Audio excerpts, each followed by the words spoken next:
summer been? You've had shows, festivals, you've been on and off the road. How are you doing? How are you recovering? How was your whole summer? It's been a really busy summer. We did a Upheaval Festival. We did like several different runs of shows, kind of broken up into like one tour. We've also had singles come out, music videos come out, and lots of promo. So when we're not playing shows, we're filming a music video or making marketing materials or doing interviews. So like it's been like a nonstop few months leading up to this album. That's so exciting. And it's literally like what? I think today is the 2 week mark because it comes out on the Yes, 10th. yes. So it's literally right around the corner. It's so close, How, like freaking out. I'm like, wait, I'm not ready. oh, I bet. Yeah. This is exciting, but also like what, like nerve-wracking, or do you feel like there's like finally a weight coming off your chest? It feels relieving to let people finally get to hear something that you've been talking about and hyping up for so long. Like, finally, everyone just gets to hear it already. But at the same time, it's so overwhelming because we're a very DIY band. And admittedly, I'm a control freak who likes to do as much of it as I can with like making the content and the social media posts and everything. So I'm a little overwhelmed because there's a lot to do still, but that's okay. It's fun overwhelmed. Well, that's good. That's awesome. And then going back to the beginning real quick. So your debut album, that came out post-pandemic, like one of the most kind of confusing times in the world, probably. Everybody's still trying to figure things out, recover, get back to a normal. What was your experience like trying to launch this project like in a time like that? It was really annoying timing because we finished recording in February of 2020 and then the lockdown started in March, like the next month. So our Oh plan for the gosh. year of 2020 was Exorcism was going to come out that October originally. So our plan was, okay, we're going to start putting out singles, going to start touring. Because at that point, we had never toured yet at all. I'd only played like 8 shows in my life. So we were going to go on the road and tour to spread the word of the album, release some singles, drop the album in October. And then obviously the lockdowns happened and we had to go back to the drawing board and replan everything. So then we ended up pushing the album to the following June of 2021. And instead of releasing the album in October, we released Alive as the first single. And it was just like so weird because obviously no one knew what was going on. We didn't know what was going on. But I feel like it kind of gave us a bit more time to plan the release and make sure we did it right. And although we couldn't play shows right away, we did other things. Like instead of spending my money on the gas and the hotels of touring, I was spending money making music videos. So I feel like it kind of ended up working in our favor. And at least like there was a silver lining, was that we were able to focus more on the digital aspect for a little bit instead of touring. Well, that's good. Yeah, you gotta, I feel like that entire time it was just try to make the best of what you can. Yeah, and it worked out. Like everyone was so glued to their phones and everybody was so on social media during that time because people were sitting at home bored. So it was a really good time to be releasing music and music videos because people are literally just sitting on Facebook, on YouTube, whatever. Anytime I released a music video, there was like immediately 100 comments of people who were just like already on their phone at that time. Nice. And how like socially active would you say you are kind of with the fans and interacting with comments and stuff like that? I feel like I've been really active like over the whole course of Living Dead Girl. I feel like lately though I'm a little bit less into it and a bit more forcing myself to use social media because I find at this point there's just so many like ads and sponsored posts and like AI posts. Like I feel like I don't really see much of what I actually follow on social media anymore. And that's kind of like discouraged me from using it a little bit. Like there's kind of no point in checking Facebook if I'm not going to see my friends and family's posts anymore. So I'm at the Hmm. point now, like I have like reminders set on my phone, like post to TikTok. Like I have alarms that go off on my phone because otherwise I might not do it. Nice. Well, that's kind of good. That keeps you there and keeps you posting and all, but then you still get to have the reality of no social media, which is always very good mental health wise. Yes, good to take a break. Yeah, definitely. Especially, yeah, I completely agree. I feel like anytime, my parents, I'm not really on Facebook, but my parents will send me something on Facebook. As soon as I open it up, it's like like food recipes that are all AI created, and then like ads for, skincare, or, go to this random coffee shop that's not even near anybody Yeah. stuff like that. Yeah, and I'm just like, oh, okay, time to get off the phone. All right, there's no point to this. Yeah, pretty much. Um, so later after the debut album, you guys dropped a covers EP that it kind of reimagined, early 2000s pop. Mm. What kind of drew you to those songs in particular? I kind of just chose the first songs that popped into my head because I was trying to think like what were the songs I liked growing up or who were like the female artists of like the era of when I grew up that kind of like defined music at the time and like the ones that just like immediately came to mind were like Avril Lavigne, Pink, Christina Aguilera, Britney Spears, Hilary Duff. Like top 5 off the top of my head, that's who I would choose. So I kind of picked like the people that I felt like were really significant at that time, not just for myself, but also like for music at the time and also for young girls growing up listening to music. Like I didn't always listen to metal. I listened to pop music originally when I was a kid. So, like those were the people that I used to sing along to and play concert when I was like 4 years old. So they were like bands that or not bands, artists that were significant to my childhood. Were there any other like kind of musicians or bands or even other genres that kind of inspired you growing up, or were you like always pop and then just kind of slowly transitioned into the heavy metal? So my parents listen to rock music, so I was always surrounded by rock music, but it was always a bit more like on the classic side, so like not quite as heavy as what I listen to now. So I grew up in a household that listened to rock, but also like, watching Disney Channel and like kiddie movies and stuff like you listen to Hilary Duff and like all that kind of, like Disney Channel music. So I kind of had like the rock and the pop in my life.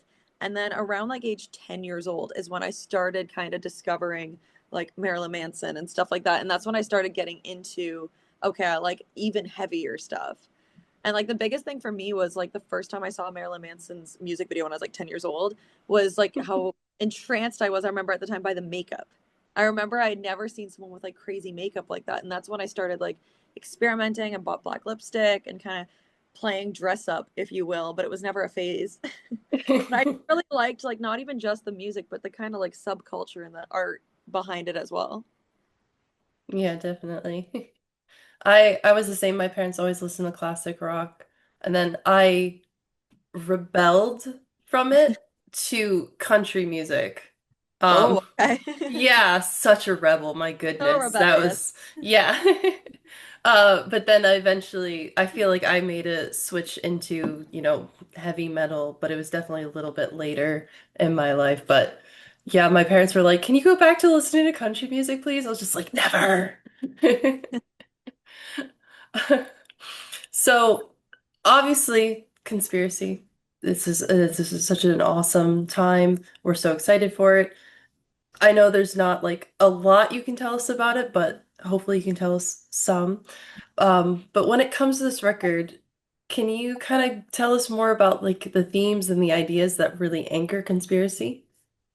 I feel like this album was darker and more dramatic than Exorcism. I think those are probably good words for like dramatic. There's kind of like more cinematic and emotional vibes. Like you can hear like Empoison Me and the singles that we've released so far. I feel like I just wanted to make a more serious album than Exorcism. And I use the word serious lightly. I'm like scared to use the word serious because Living Dead Girl's big thing is that we're a fun band and that we aren't always taking it super seriously. So there are still elements of fun and upbeat on Conspiracy, and you'll hear it particularly in a couple songs more than others.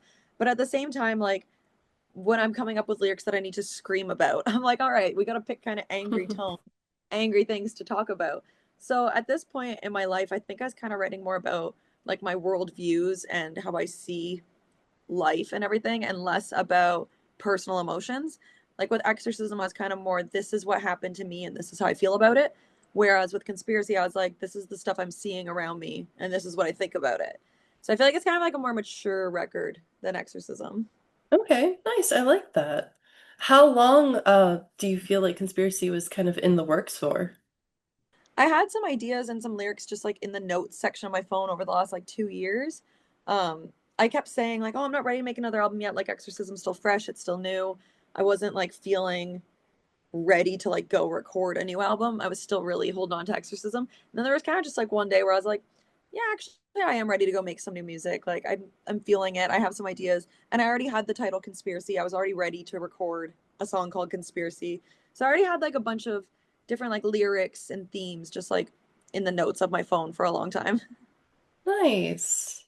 And then as a sophomore release, were there any lessons from exorcism that kind of helped guide any decisions for for this record? Yeah, I feel like after my first album, I really know now like what I like, what I don't like, what I want to do, what I don't want to do, because it's just a lot less confusing, if you will. Like the first album, you're kind of just like trying to create your artistic first impression on people. And okay, how do I want to introduce myself? How do I want to sound? Like this is people's first impression of myself as an artist. What do I want to tell them? Whereas by now I'm like, okay, this is still the first impression for a lot of people. They might have never heard of Living Dead Girl, but for all the repeat people who have been here since the first album, what would they want to hear? So it's kind of fun to have like a bit more of a foundation built. I feel like there was a lot more like clarity. Like I could just know what I wanted to do at this point. Okay, nice. That's beautiful. And then I'm always very curious about this question. So, when you're writing a song, kind of how does it start for you? Does it kind of start with just like the little notes and you have like a few lyrics, or does it kind of start with you have the chorus kind of like the music in your head, or does it start with maybe even like you know how the music video is going to look and you have a picture in your head and you're just like, I have to put words to this. How is it for you? For me, it usually starts with lyrics. I normally kind of come up with like a couple lines or just like a few lines here and there. And then after I have like three lines that I really like, I just start building around it. So I'll be like, okay, this is the theme, this is the mood, this is the vibe I'm going for. But it for me, it's very much lyric driven. Like I'm very much into writing my own lyrics, and that's why I don't like to, like get songs that someone else wrote for me or anything. I always write my own lyrics. So the lyrics are honestly like the most important and for like the foundation of the song for me. Nice. Awesome. Yeah, I feel like everybody's a little bit different and it's just Hmm. the way our brains work to just basically create art is just absolutely amazing sometimes. Yeah, definitely. And then so the core part of your sound is a beautiful blend of like metal, goth, and pop. When you're writing a new song, how do you kind of decide on the spectrum of these genres where it should land? Do you maybe aim for a specific blend, or you kind of just let the song, in a way, kind of tell you what it's going to feel more like? Some of them kind of just flow naturally. Like there's a few songs on this new album that are a lot heavier than others, and then there's a couple that are a little bit softer, a little bit more poppy. I just kind of like start piecing it together and see where it goes. Whereas like there's like two songs on this album, like you'll know the second you hear them. Like there's one that's very experimental, very poppy, a lot more electronic. That song we went in with the intention was I said I want to make a heavy dance song, and then we did it. And Okay. then there's one kind of more ballady song, but I don't want to use the word ballad. I'm going to say it's kind of more like an anthemic rock song. And I was like, this is going to be the soft song of the album. So, like, there's some that I go in with the mindset of this song is this. It's going to be poppy or it's going to be rock. But then there's other songs that I'm completely winging it as I go. Like, Ugly, for example. Like, I had no idea how that was going to sound until it was done. It just, like, happened naturally. And that one, like with the pinch harmonics and the guitar and everything, I remember my band hearing it for the first time and being like, this is so heavy. And I was listening to it going, is this that heavy? I didn't realize at the time I was making it. I was like, I thought this song was going to be kind of more pop punk. Like I thought Ugly was going to be a bit more like punky, attitudey, sassy song. And then I listened to it and I was like, oh yeah, I guess this is pretty heavy. It just happens naturally sometimes. Nice. So beautiful. Outside of like your music influences, do you have any other kind of key influences, whether it's film or fashion or art forms or literally just, what's going on in the world today? I feel like I am really inspired by visual arts. Like I do a lot of the graphic design for the band. Like I worked with my husband Steve on the album cover itself, so he did the photography and he kind of like built the pieces in Photoshop. But we were sending the file back and forth to each other, and I had like my drawing tablet, so I was like painting over, and we just kind of collaborated on that. And then like the music videos, I'm always doing every little detail from like picking the outfits to helping like design the set and helping edit it and everything. So I'm very much like a visual person. And I like all of our music to have some kind of visual accompanying it. Even the songs that don't have music videos, I'll make like certain photos that I feel like line up with that song. And then that's the photo that's going to be on the lyric booklet in the CD on that page. Like the one song on the album, the ballad song, I did a whole photo shoot just to match that song. And it's the page on the lyric booklet. So like I feel like I get very creative and inspired also by like photography and art as much as I do music. Nice. And they all go so well together too, so Thank it you. works out. And then you're known for having amazing, absolutely amazing screams. Thank you. How has like your relationship with your voice kind of changed from, the first album to this one, both kind of like literally and metaphorically? I feel like on Exorcism, admittedly, I didn't really know what I was doing. I just kind of had like luck or a gift, whatever you want to call it, that I knew how to scream. But that was kind of it, is I just knew how to scream. I would go in the studio and just scream. And sometimes it sounded really good, sometimes it didn't really. I had good days, I had bad days. So it was just very much like a roll of the dice with my voice at that point. Whereas by now I've worked with vocal coach Jamie Vendera. And at this point, like I feel like I'm a very experienced, like skilled screamer since I've worked with him. Like, I mean, I have two of these sitting right beside me. I have like these things called doctor boxes that are always right beside me that like you sing into them and it massages your vocal cords. Oh, And cool. I have like a keyboard I sit at and I like do the scales and like the singing warm-ups. Like now I have a very structured singing routine that even when I'm not on tour, I do like every single day, or at least I try to every day. If Jamie's watching this, we'll say I do it every day, but sometimes I miss it. But like at this point I have a very like structured routine of vocal care. So you can definitely hear the album differ or the difference on the album between Exorcism to Conspiracy is one voice was kind of natural and then the next one is more trained. And that is totally thanks to Jamie. Awesome. I love the shout out.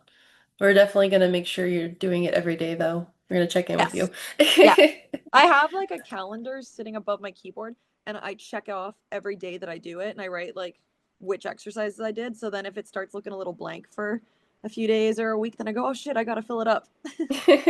Nice, there you go. When you're on long tour cycles, though, the tour flu is one of the worst things ever. Do you have any like specific regimens besides, just the warm up and everything to just kind of help keep your voice healthy and basically kind of keep you from getting sick so you're not breaking and like coughing on the stage and everything? I feel like I've been pretty good at not getting sick on tour. I did, I think, on our second or third tour, but that was kind of weird. We went to Texas in August and it was so hot and so dry, and I'm used to humid. So I remember that was the one and only time I ever lost my voice was in like desert heat. So I feel like that might have been more environmental and less sick. As far as like keeping my voice healthy though, like I'm very careful. Like I do not drink alcohol on tour at all. I don't drink coffee on tour, which is really hard because I love coffee, but it's just so dehydrating and also the dairy in it. I don't do dairy on tour. So I have kind of like certain foods I won't eat and I will eat. And overall, like even though it's tough because you're just like going to truck stops and everything, like even we had shows the other day, we went to Love's and they had cold pressed cucumber and kale juice. And I was so excited to see it because I was like, I need vegetables. Like I try to just make sure I have like all my nutrients and everything on tour, not just eat garbage. Cause I know like if I let myself just eat garbage the whole time, my immune system's gonna give up on me. Yeah. I just try to like really just take care of my body, make sure I sleep a lot. That's a big thing too, is even during the day, like if we're doing like a 6 hour drive or something, I will force myself to sleep the whole time, even though I slept the whole night. And that was another thing Jamie had told me to do as well, my vocal coach, was he said to oversleep so your voice has time to like recover. And that's another thing too, is vocal rest, like not talking. And when I'm with my whole band, I'm yelling the whole time because I want to be in the conversation. I want to say jokes. I don't want to miss out on like their funny conversations. So I feel like I have to sit there with a book or else sleep so that I won't talk. I have to find quiet activities. Nice. Yeah, that could suck 'cause you're just like, oh, I want to join, but for the fans. Well, yeah, someone will say something hilarious that I have such a good comeback to, and then I have to just like type it on my phone or like say it quietly. Oh my goodness. Well, at least you're able to take care of your voice and you're not get sick. That's really good because Mm, yeah, just I feel like just being sick or losing your voice, especially when you have a crowd and you're about to perform and everything, it just can be so nerve-wracking. mm. I've only lost my voice on tour one time in the whole 4 years I've done it, and only one show I couldn't play. And then like the next day I was fine again. So I feel like I've got a good track record so far. Nice. Yeah, definitely. That's very awesome. Uh, and then for going into kind of music videos, I know you said you're pretty hands-on with everything, but the process of turning like a song's emotions and the feel of a song into a music video concept. How hands-on are you with, the planning, the shooting, kind of like in the final edit and everything like that? Are you just kind of there for it all, or just kind of are you able to like step back a little bit for it? I am pretty hands-on from start to finish with most of our music videos. Like I wrote the script, I wrote the shot list, I picked the studio, I picked the outfits, and then like even like Steve, my husband, he'll like be filming them and editing them for us, and I'll be sitting right beside him while he's editing, going, "Cut that thing, put that in, put that there." Like I like to just like hover over him while he's like editing it. So like from start to finish, I'm very much like involved in everything creative for the music videos. Um, a lot of the times, like I completely like write the script for it because like even we're doing a music video shoot this weekend, and it's like I thought of the idea, I pictured it, I thought, how can I do that? I sourced all the stuff I needed for it, then I wrote a shot list, then I give that shot list to Steve, and I'm like, okay, this is what I'm thinking. Well, that's awesome too, because you have him right there. So if you have like a random idea, like say 3 in the morning, you're not like annoyingly calling somebody. You have to remember it. You're just like, hey, wake up real quick. I have an Exactly. idea. Just wake up at 3 in the morning and tell him my ideas. Yeah, that's perfect.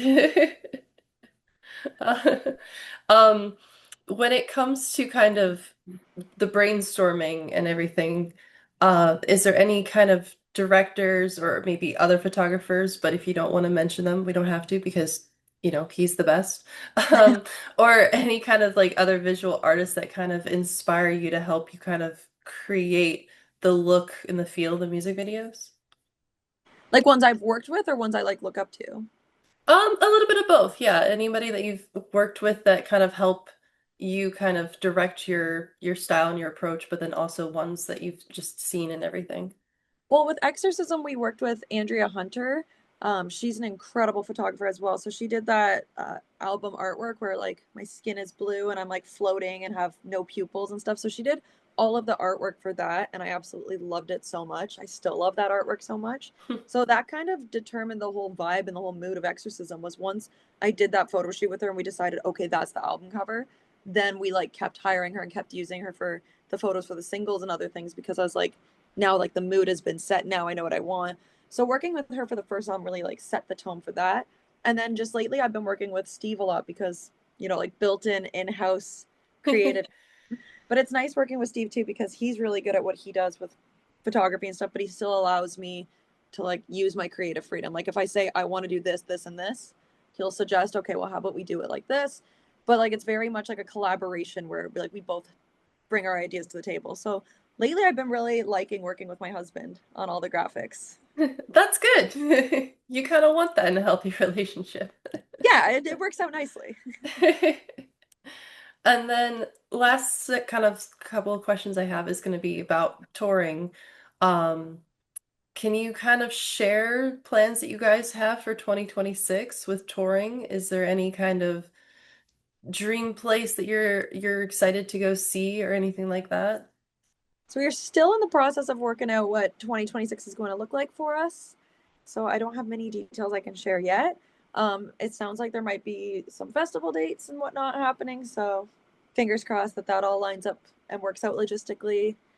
And that's pretty much all I can share at the moment. Nice. Do you feel like what would you rather do? Would you rather hit like a bunch of festivals or do kind of your own tour? Like, because obviously they're very, very different, but kind of how do you feel personally? Like, which one do you like better? In a perfect world, I would play only festivals. Honestly, I love them so much. It's so fun to play like during the day outside instead of like at midnight once I'm already tired. And there's just so much of like an energy at festivals that's different than regular shows because there can be so many people there that have never heard of your band before.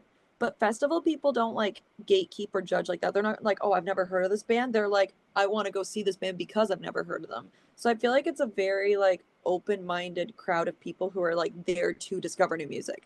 So I feel like as like a smaller kind of up and coming band, it's such a sweet spot to play festivals because you're gonna like reach a lot of new people who are excited to check you out. Nice, yeah. Festivals, they're so much fun too. Because Yeah, everybody's there for like the same reason, the same and kind of music too. I feel like during the day too, everyone's like like during at a festival, everyone's like, I'm here for the whole day or for the whole weekend, whichever it is. Whereas like sometimes with shows nowadays, like if it's late at night, oh well, I gotta work in the morning, so I have to leave early. Oh, your band goes on stage at 11. That's so late, you know? Whereas like Mm-hmm. at a festival, it's like I'm on stage at 2 p.m. Like no excuses. Yeah. You're done. You still have the rest of the day to relax and enjoy yourself. Exactly. Um, for future tours, is there any place that you're very excited to go see? Any kind of place on the bucket list you would want to either have a festival at or tour in a city of? My bucket list for touring is definitely to do like Europe and UK and Japan, places that I want to visit anyways. I would love to tour in because then I can be a tourist and play some shows at the same time. And it's also really interesting to see because I fulfill all of the merch orders on our website myself, so I'm seeing all of like the cities and the addresses coming up. Oh, And like wow. Conspiracy's orders, I'm seeing like a bunch of Sweden and Netherlands and like places that we've never been to, obviously. And it's really cool to see that because it's like, all right, when we do eventually go over there, there's already some people there who are going to come out and see us. Yeah, that's awesome. So now you have like a really good view of kind of where your tour base is or your, sorry, your fan base is right now. That's really awesome. Yeah, we always look at things like the merch sales and the radio play are kind of two of the things that determine the tour dates. Like some people will be like, oh, why do you always play those same handful of spots? And it's like they buy the most merch. That's why. They've earned it. Yeah, it's like they're literally asking us to come there by ordering so many CDs. And then as you've grown as an artist, is there any kind of piece of advice that you kind of wish you could like maybe go back in time and tell your younger self? And if so, kind of what would you say? My younger self, I feel like should have saved more money. And I talk about this with my husband a lot. I'm like, why when I was like 18, 19 years old, like I went and got a boob job. I had like $2,000 hair extensions. I had lip fillers every few weeks, going on vacations, going on trips. I was like like going on vacations like once a month. Like I was working as a waitress when I was 19 and I made so much in tips and I would just like spend all my money on everything. But then that's how I was able to go record exorcism when I was like 19, 20 was from waitressing like 60 hours a week and spending all my tips on it. But at the same time, I'm like, now as an artist, when I see like, okay, like the expenses of music videos and touring and recording, I'm like, when I was like a rich 18-year-old, I should have saved or invested some of that. It might have helped me now. So I feel like if you want to be an independent musician, like my advice to like my younger self or other young musicians is it's a lot more expensive than you think it is. Save your money, yeah, especially in this economy. Goodness Yeah. gracious. I wish I had like set myself up better when I was younger. hmm It's hard to though, because you're young, you have money, you want to go have fun. No, Exactly. But no it's also 18-year-old is thinking of the future right now. that's true. I was just very like diehard obsessed with I'm gonna do music and stuff, but I didn't like realize I think how much work actually goes into it. It's like paying for mixing, mastering, travel times, even going on tour. It's like, all right, do I have thousands of dollars to blow on gas? Like it's hmm everything. Oh gosh. Well, at least you know now. So I know now. yeah, that's the good thing. So, thank you so much for taking the time to speak with me, and we are definitely looking forward to the album. Before I let you go, is there kind of anything else you would like to add or say to the fans or shout out to mom or dad or anything like that? I will say our website is livingdeadgirl.ca. It's .ca, not .com. That's where we've got the conspiracy CDs, vinyl, all the merch. We put our tour dates on there. Everything Living Dead Girls all in one spot. So if anyone here listening is interested in getting a vinyl or CD or anything, go check out livingdeadgirl.ca.